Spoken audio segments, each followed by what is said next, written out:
Well, it's almost Christmas. The Stoneham Public Library would like to wish you all happy holidays. We would also like to introduce a new series to the Book Service podcast called Murder Mystery Monday. On any given Monday, for even that will be a mystery, library staff will be narrating old-fashioned fictional crime stories. Occasionally, we may also discuss topics in true crime based on research conducted by library staff. Now, let's get on with today's mystery.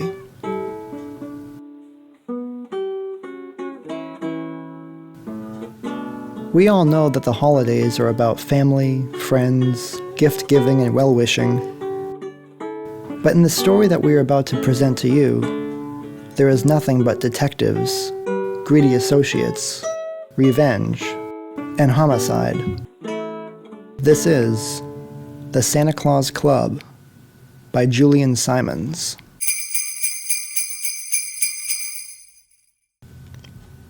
One.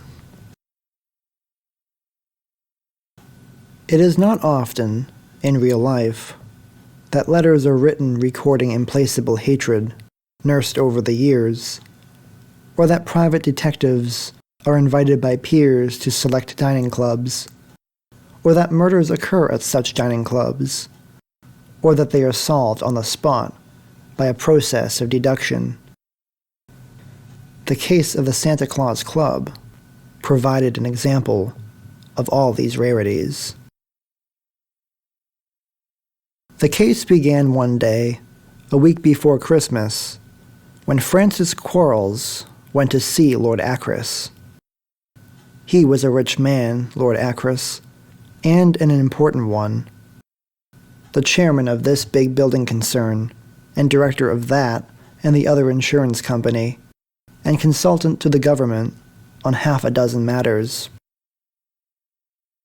He had been a harsh, intolerant man in his prime, and was still hard enough in his early 70s, Quarles guessed, as he looked at the beaky nose, jutting chin, and stony blue eyes under thick brows.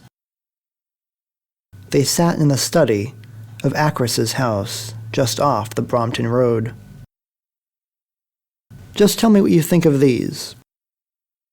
These were 3 letters, badly typed on a machine with a worn ribbon. They were all signed with the name James Glidden. The first 2 contained vague references to some wrong done to Glidden by Acrise in the past. They were written in a language that was wild, but unmistakably threatening.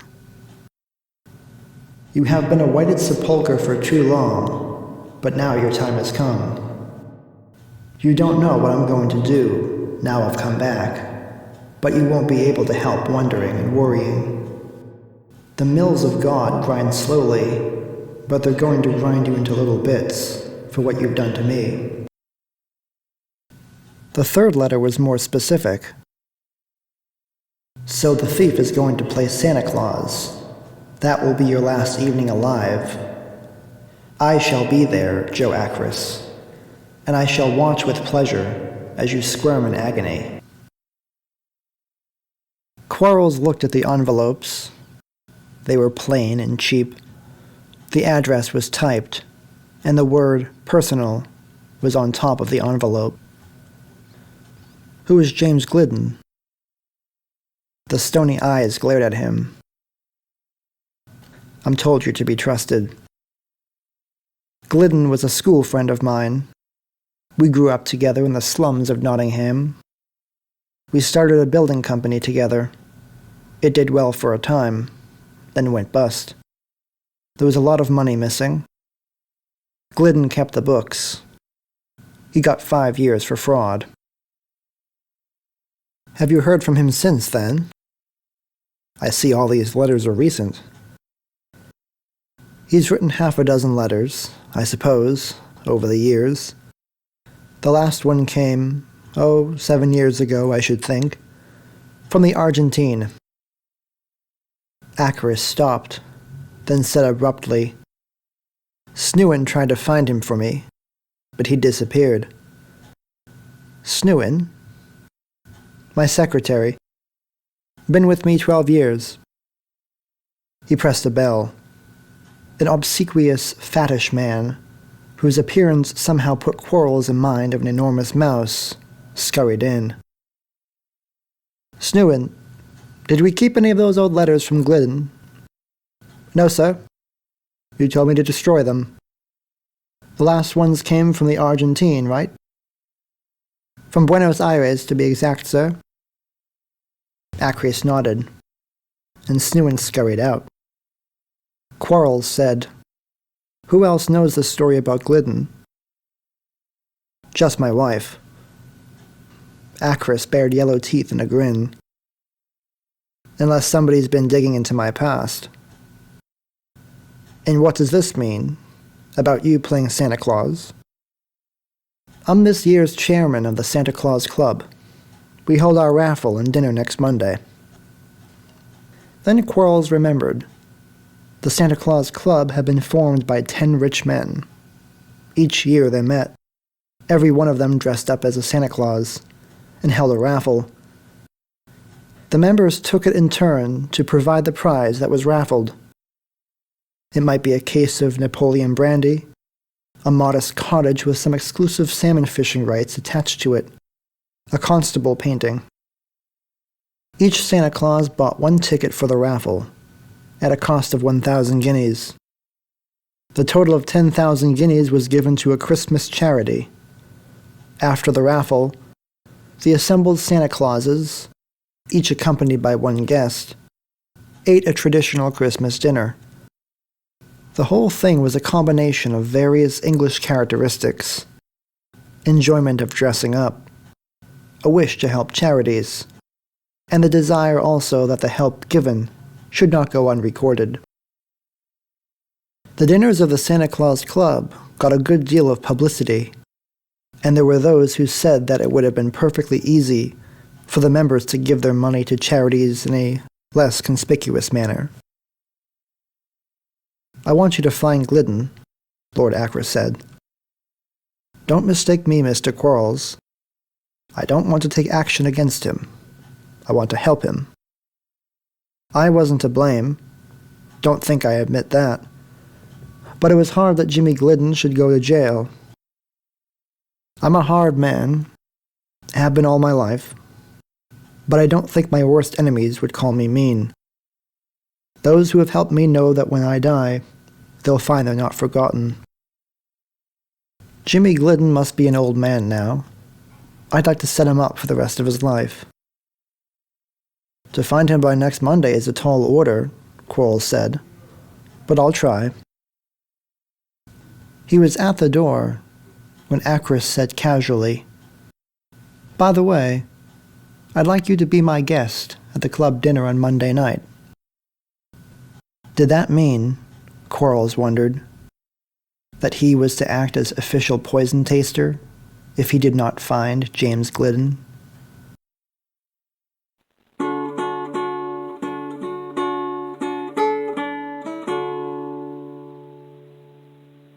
Two. There were two ways of trying to find Glidden: by investigation of his career after leaving prison, and through the typewritten letters. Quarles took the job of tracing the past, leaving the letters to his secretary, Molly Player. From Scotland Yard, Quarles found out that Glidden had spent nearly 4 years in prison, from 1913 to late 1916. He had joined a Nottinghamshire regiment when he came out, and the records of this regiment show that he had been demobilized in August 1919 with the rank of sergeant. In 1913, he had been given a sentence of 3 years for an attempt to smuggle diamonds. Thereafter, all trace of him in Britain vanished. Quarles made some expensive telephone calls to Buenos Aires, where letters had come from 7 years earlier. He learned that Glidden had lived in the city from a time just after the war, until 1955. He ran an import-export business, and was thought to have been living in other South American republics during the war. His business was said to have been a cloak for smuggling, both of drugs and of suspected Nazis, whom he got out of Europe into the Argentine. In 1955, a newspaper had accused Glidden of arranging the entry into the Argentine of a Nazi war criminal named Herman Bright. Glidden threatened to sue the paper, and then disappeared. A couple of weeks later, a battered body was washed up just outside the city. It was identified as Glidden, the liquid voice said over the telephone. But you know, Senor Quarles, in such matters, the police are sometimes happy to close their files. There was still some doubt? Yes. Not very much, perhaps, but in these cases there is often a doubt. Molly Player found out nothing useful about the paper and envelopes. They were of the sort that could be bought in 1,000 stores and shops in London and elsewhere. She had more luck with the typewriter. Its key characteristics identify the machine as a Malward portable of a type which the company had ceased producing 10 years ago. The typeface had proved unsatisfactory, and only some 300 machines of this sort had been made. The Malward company was able to provide her with a list of the purchasers of these machines, and Molly started to check and trace them, but had to give it up as a bad job. If we had 3 weeks, I might get somewhere. In 3 days, it's impossible, she said to Quarles. Lord Acrise made no comment on Quarles' recital of failure. See you on Monday evening, 7:30, black tie, he said, and barked with laughter. Your host will be Santa Claus. I'd like to be there earlier. Good idea. Any time you like. You know where it is. Robert the Devil Restaurant.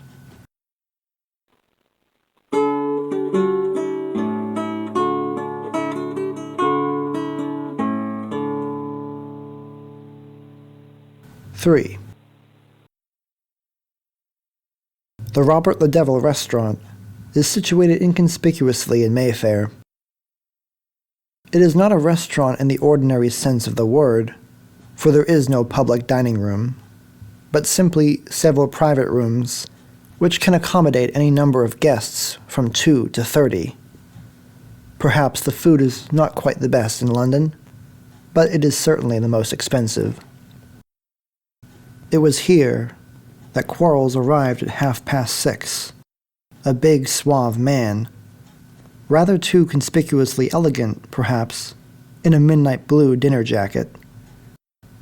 He talked to Albert, the maître d'hôtel, whom he had known for some years, took unobtrusive looks at the waiters, went into and admired the kitchens. Albert observed his activities with tolerant amusement. You are here on some sort of business, Mr. Quarles?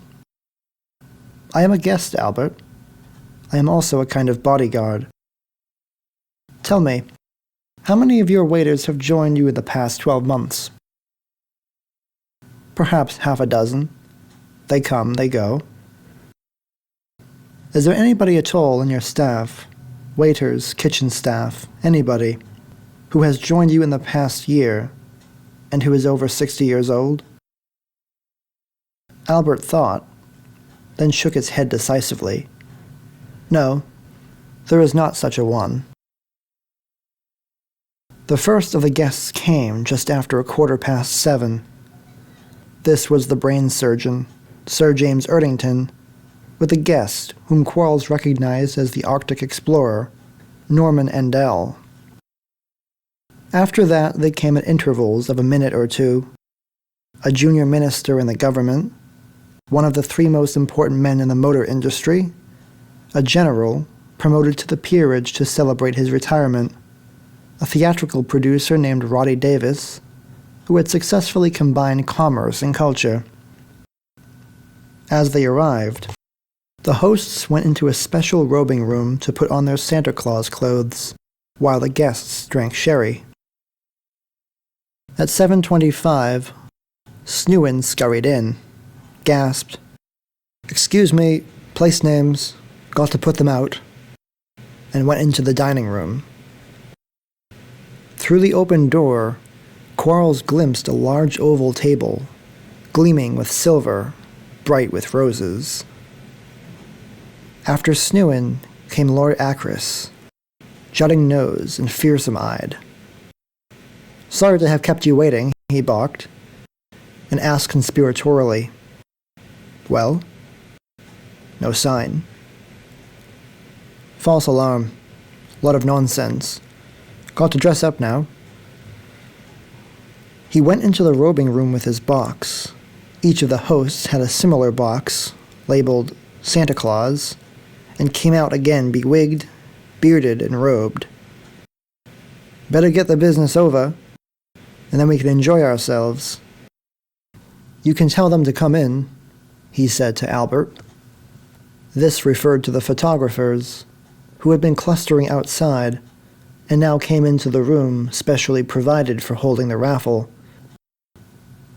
In the center of the room was a table, and on this table stood this year's prize, 2 exquisite Tiang horses.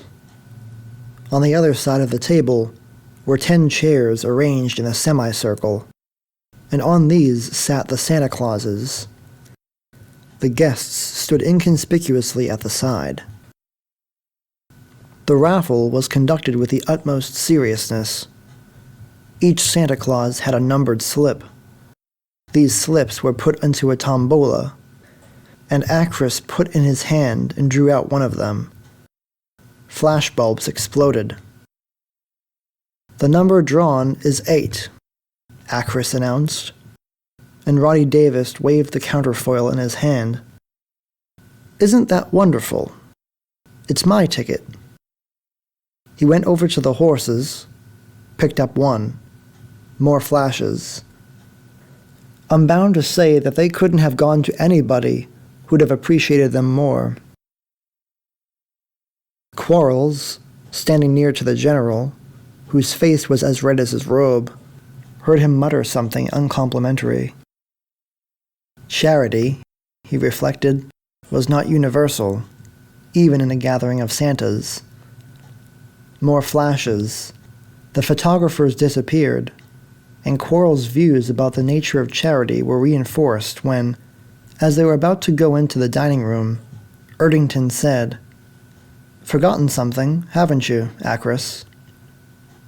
With what seemed dangerous quietness, Acrise answered, "Have I? I don't think so. It's customary for the club and guests to sing Noel before we go into dinner." "You didn't come to last year's dinner. It was agreed then that we should give it up. Carols after dinner, much better." "I must say, I thought that was just for last year, because we were late," Roddy Davis fluted. "I'm sure that's what was agreed. I think myself it's rather pleasant to sing Noel before we go in and start eating too much." "Suggest we put into the vote," Erdington said sharply. Half a dozen of the Santas now stood looking at each other with subdued hostility. It was a situation that would have been totally ludicrous if it had not been also embarrassing for the guests. Then suddenly, the Arctic explorer Endel began to sing Noel, Noel in a rich bass. There was the faintest flicker of hesitation, and then guests and Santas joined in. The situation was saved. At dinner, Quarles found himself with Acrise on one side of him and Roddy Davis on the other. Endel sat at Acrise's other side, and beyond him was Erdington. Turtle soup was followed by grilled sole, and then 3 great turkeys were brought in. The helpings of turkey were enormous. With the soup, they drank a light, dry sherry. With the sole, chassin montrachet, with a turkey and Alexa Corton, heavy and powerful. And who are you? Roddy Davis peered at Quarles' card and said, with what seemed manifest untruth, Of course I know your name. I am a criminologist. This sounded better, he thought, than private detective. I remember your monograph on criminal calligraphy. Quite fascinating. So Davis did know who he was. It would be easy, Quarles thought, to underrate the intelligence of the round-faced man who beamed innocently to him. These beards really do get in the way, rather, Davis said. But there, one must suffer for tradition. Have you known Acrise long? Not very. I'm greatly privileged to be here. Quarles had been watching, as closely as he could, the pouring of the wine, the serving of the food. He had seen nothing suspicious. Now, to get away from Davis's questions, he turned to his host. Damned awkward business before dinner, Acrise said. Might have been, at least. Can't let well enough alone, Erdington. He picked up his turkey leg, attacked it with Elizabethan gusto, wiped mouth and fingers with his napkin. Like this wine? It's excellent. Shows him myself. They've got some good burgundies here. Acrise's speech was slightly slurred, and it seemed to Quarles that he was rapidly getting drunk. Do you have any speeches? What's that? Are any speeches made after dinner? No speeches. Just sing carols. But I've got a little surprise for him. What sort of surprise? Very much in the spirit of Christmas. And a good joke, too.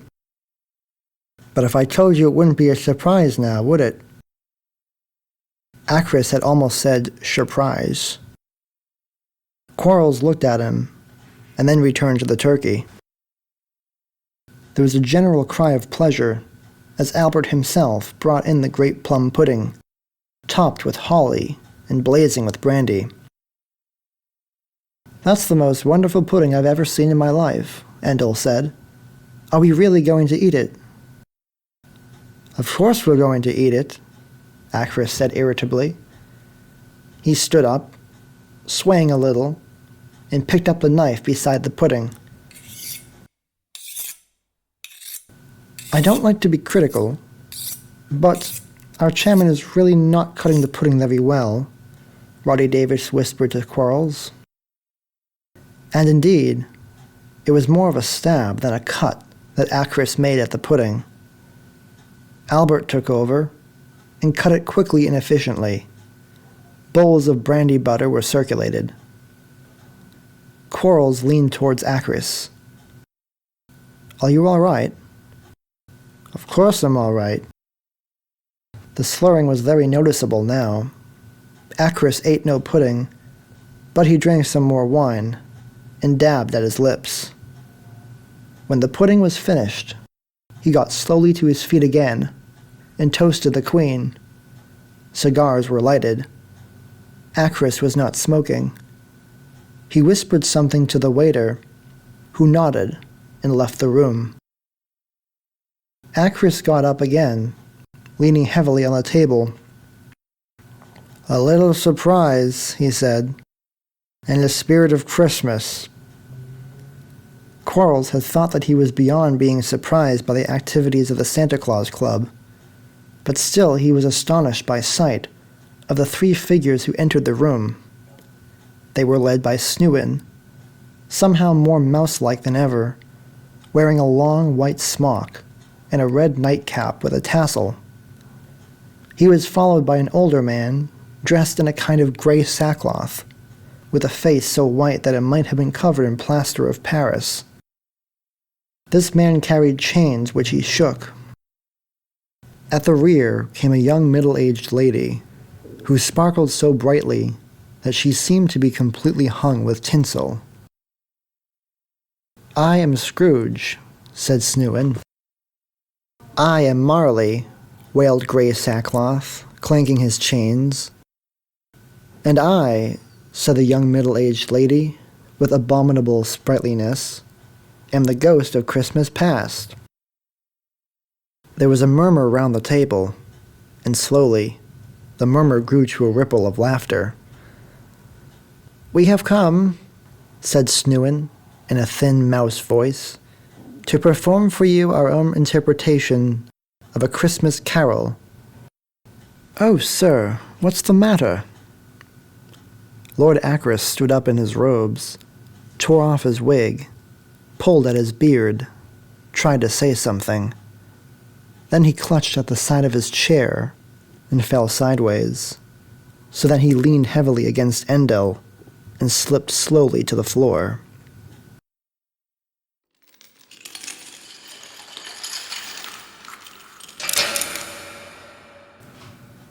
"4.